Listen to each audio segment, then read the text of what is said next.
Juan 14:27. Mga kaigsunan, nag-ingon ang pulong sa Ginoo, New Testament, John 14:27, ang kalinaw ibilin ko kaninyo. Ang akong kalinaw nga dili sama sa ikahatag sa kalibutan, ihatag ko kaninyo. Ingon ang Ginoo, muna ay mo paglibog. Ano man, ang kalinaw ibilin sa Ginoo nato. Yan nga maglibog man ta, kay nawa ang kalinaw. Mo ginamuadto tag simbahan para mabalik na pud ang kalinaw nga gikan sa Dios.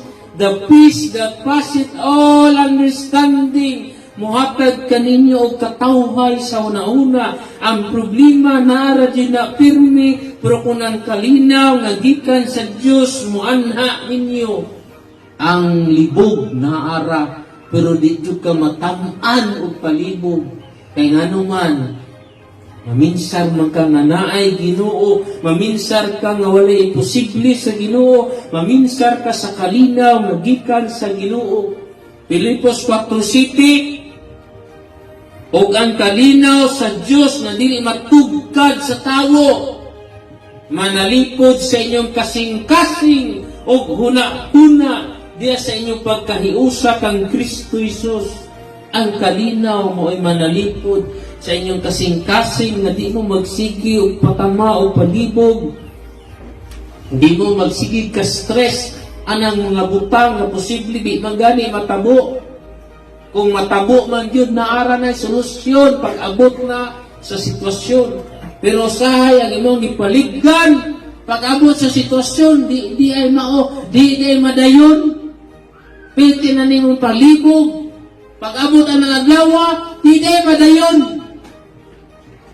Mao na siya ang kalinaw nga gikan sa Dios, manalipod sa inyong kasing-kasing nga di ka magpatama. Ang himuon lang nimo connect. Kinahanglan mahiusa ka sa prinsipi sa kalinaw nga mao si Kristo Jesus. Paano man ka makakunik? Kinahanglan kuhaon nimo ang hunahuna niya ng prinsipi sa kalinaw. Isulti ang iyahang mga pulong. Ang kalinaw ibilin ko kaninyo. Ginoo, salamat sa kalinaw nga niya kanako karon nga dili mahatag sa kalibutan. Salamat na aduna ako'y kalinaw. Pagsulti nimo na, mo relax ang una-una. Imbes dako kay mong problema, mo gamay siya. Kay mo dako ang imuhang Ginoo. Kita kasi Gulayat, higante, pero ang pagtuon ni David, mas dako pa kaysa kay Gulayat. Mao ganing gamay ra kaayo ang bato yang gigamit, niya miigo sa agtang ni Gulayat, tumba. Dili ang pagkahiganti sa problema, kundi ang pagkahiganti sa imong pagtuo. Nga kunaan kanimo ang kalinaw sa Dios, panaligdan niya yung una-una nga di ka matamaan. Importante lang, konekta sa prinsipi sa kalinaw. Muna siya, no? Kay naagyon ang problema, di na siya magwa, kauban na sa tuwang pagkinabuhi. Pero kung ang kabudlayan, imo na siyang tanaw, ng kauban na sa tuwang pagkinabuhi, mahimong tawhay kana nga kabudlay. Ano man, imo naman siyang dawato nga imuhang kabahin siyang kinabuhi. Para sa hugasunon sa pinggan, kung imuhan ng dawato nga ikaw yun ang manughugas, pwede pa kakakanta ng praise and worship. Kini ang adlaw sa Diyos. No? Basta yung mga nanggahi na diyan ng mga kanuno. Ini ang adlaw sa pagdaigog pagsimba. Tugasi, imong kamot. Pero kung pagkanaano mo sa ugasanan, bugat na. Bubugat din po na siya. Pero naay mga babae. Grabe mga laki, may mga hugas, no? Kana bang lamig kayo pagkahugas niya Ikan mo nga limpyo kay naay kalipay. Ano siya, importante ang kalipay. Bisan unsa pa kabudlay sa ulubrahon, basta naa kay kalipay. Nganuman, gidawat nimo nga mao na ang imuhang turno sa kinabuhi, no? Kaning panglaba. Pwede nga daghan ka kayog labhonon. Han. Pwede nimo na sa tanawon nga perting budlaya. Pero kung tanawon nimo siya nga amat-amat ra kuni, masugdan na nimo. Oh, dugay-dugay mang waswas na ka. Nganong naamay pagtilaw, nganong naamay problema, nganong naamay mga masakit, nganong may time na yun nga wala ka. Kay para musalig ka sa Ginoo.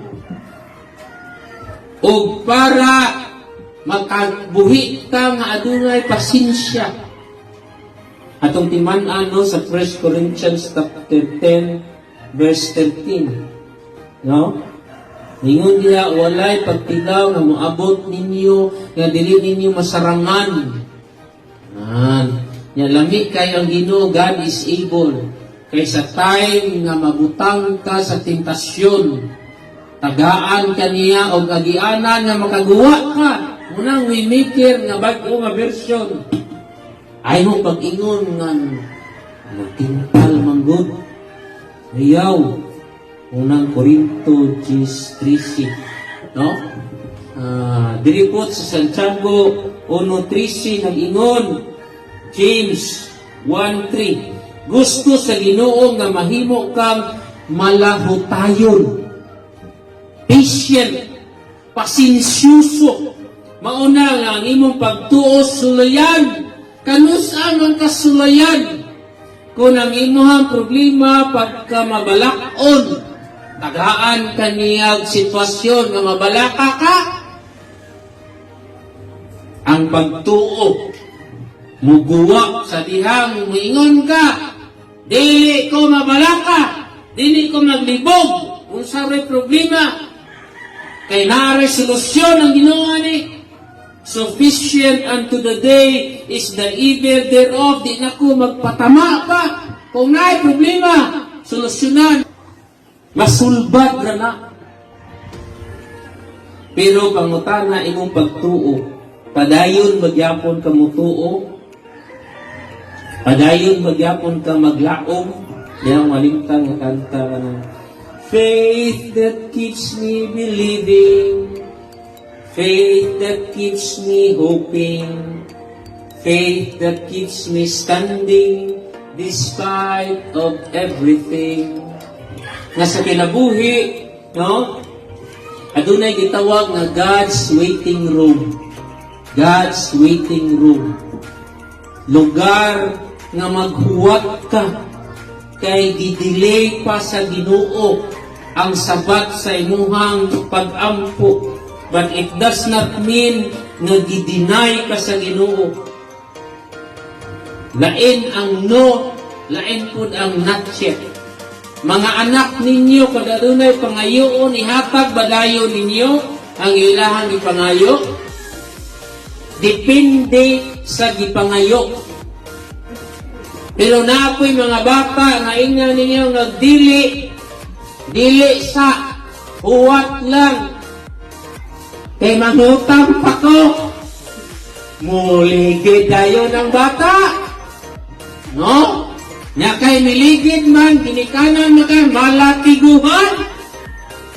Ikaw, mangayo ka sa Ginoo, sa man mong Ginoo, muligid tayo ka. Maghuwat ka.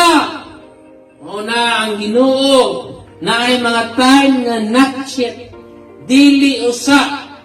Kay kung ihatag ko ni, di pa kakasarang. Di pa ni mo maintindihan ni Ron. Pero someday, later, you will understand mo na ang Ginoo.